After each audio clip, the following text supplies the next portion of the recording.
Sida hapaga hekta man thokpa sarajnu makokna maruni makha sida hekta sukhale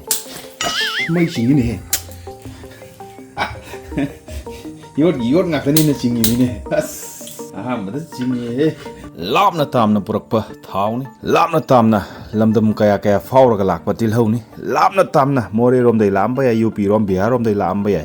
janamni swaidagi lokpa singni kamen asin bibau mapanai laabni maroi hapiba patra jidi ngangbira anuko kozu manini muktani hekta sajalai bharat ki rajya kya landuna Manipur tamna lakpa thawni tangna haisi kara khaji तेज बता दे मोरक से attack पने दिएगा करेगा हमें न से निजुल lung रहा सिंजू है तो क्वार्टर सिंग नते सनम अभी बोके है तो नौसल हाबाई लाए सनक दब चांगी मचू करेगा कितंग का हाथ चल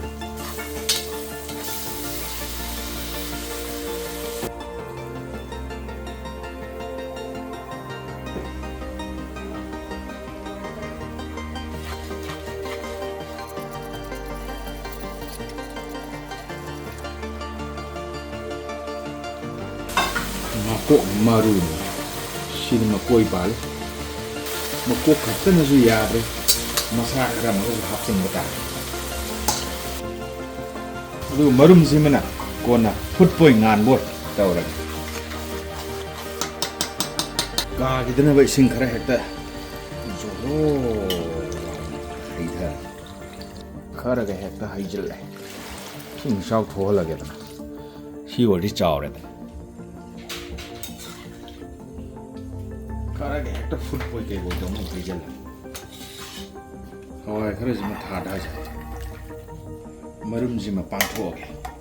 sida hapaga hekta man thokpa sarajnu yangmin na batare hoy di kanna sogol kuma tamne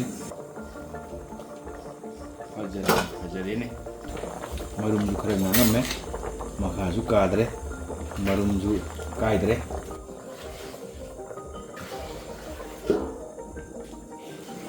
amukka hang ma thau tai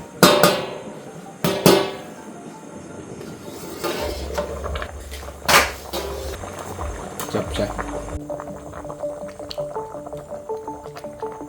si ji dum mai khara option me ba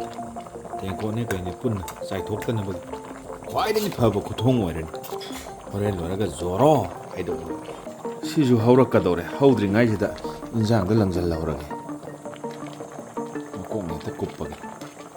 sang sange alu sang masam ta thada jage mun birak pilai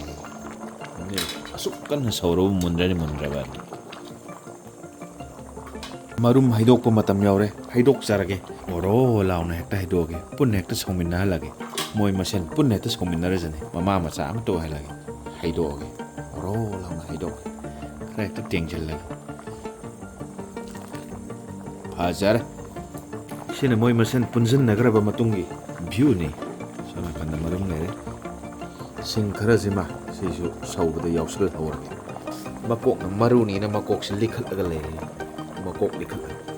chara ga le khang da marum su kaidre marum mapum badum leire ama bo kaidre toidre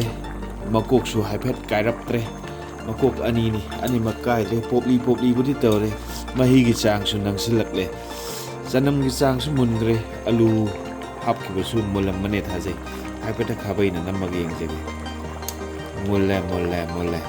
thong ni ben sang se yare haina lojaraga cilantro khara paikhat jare kangna sundok sare padrat thalage thatpana ga yaroi dore soiba ma changi kati na ka adi phagada adugo kati do leirage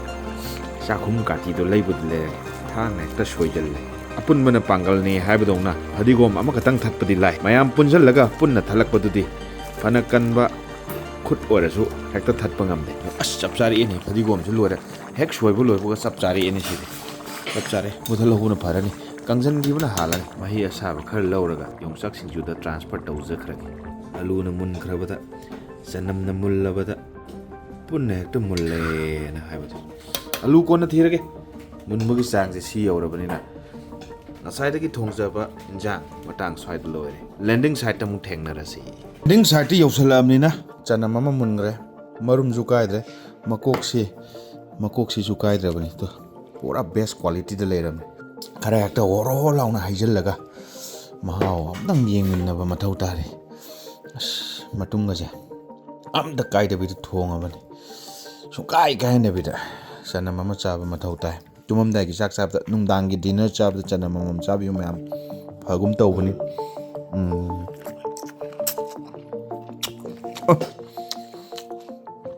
Boah, best quality tar hai. Kopi cuy juga mahal deh. Badan nampang.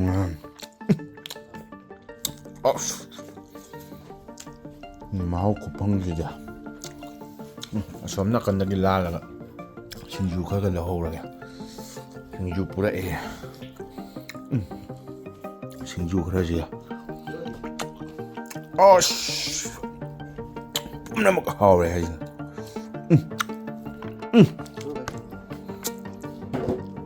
Wah, lo sunjara ke main pun mak. Yar, kopi tak leto sikai ke bui. Makok na maru ne har kana lo sen biadre. Amuk tang ngai ko. Makok ki machin jim tang hai ta kare. Samal he makok ki machin jim tang pun nek ta pai raga. Mai da thong ya ba se. Machin jim tang.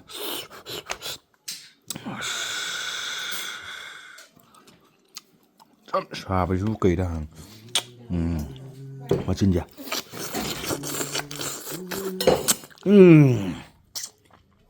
mà cuộn maru nè chấp trời